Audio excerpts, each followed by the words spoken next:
what other tips would you have for those strength and conditioning coaches looking to build out a career like yours? I actually wrote a paper, sort of a qualitative research paper that was published in the Journal of Australian Strength and Conditioning. It was in 2015, so it's a little while ago now, but I sort of also presented it at the conference, at the ASCA conference later that year. It was like something around like factors considered important by managers to gaining employment in high performance sport. So, like I said, I spoke to GMs and head coaches about what they want in a high performance manager. So, but I mean, it was a little while ago now, but I think some of the findings from that would be somewhat still applicable. 77% of them said that the ASCA qualification or an accredited coach is something that they'd, be looking for in terms of those industry-based accreditations. Practical coaching experience was the big one. 100% of them said that people that they look for would need practical coaching experience, especially with athletes. How has your reconditioning philosophy sort of evolved over the last sort of decade? You mentioned like a holistic approach and integrating everyone, for that athlete-centered approach. Early days, I was very much like rehab the injury. It's a shoulder, so rehab the shoulder, or it's a hammy, so rehab the hammy.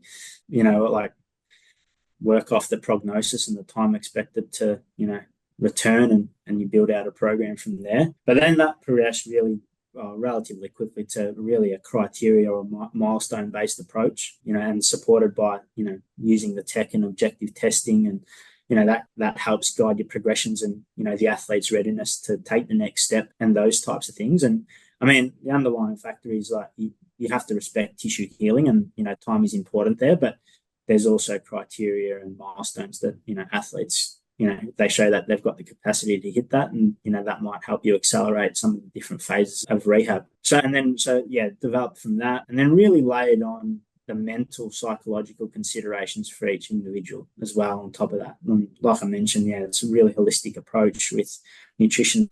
In terms of, some tips around how to get practitioners to that head role, the high performance manager role. I think rehab, as a reconditioning coach or a rehab coach, like to some extent, you're sort of managing a program within a program sort of thing. So like, you're setting, schedules, you're setting program progressions for the athletes that you're working with. Athletes are going to be coming in and out of rehab at different stages and different times, and just managing their programs and even the staff's programs that are going to be, looking after them or taking them through different stages is important as well. I think probably gives you a really good understanding and collaboration with different staff and different practitioners. So, doctors, physios, the athlete themselves, obviously the coaches, and keeping, great communication in line with them, psychs and nutritionists. So that, I think that just sort of has been a great grounding, for me personally, to be able to step up into these roles.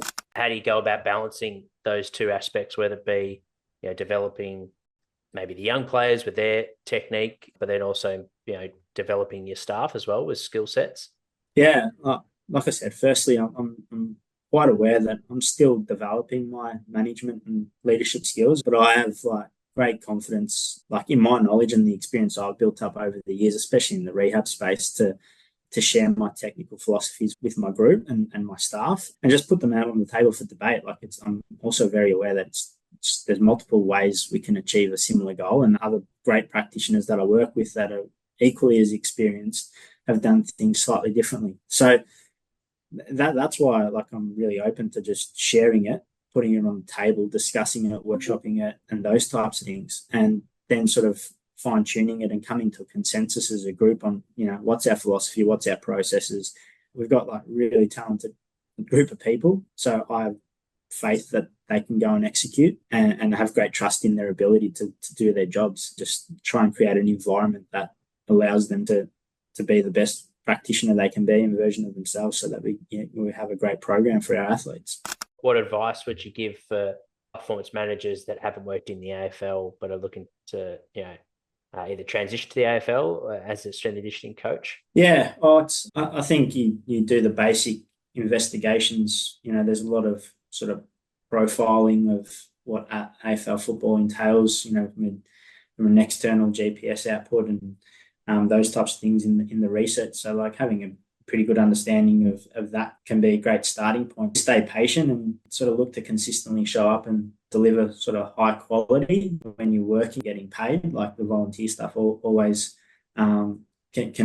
sometimes can be your best job interview. So yeah, stay patient. The details matter and look to keep developing yourself.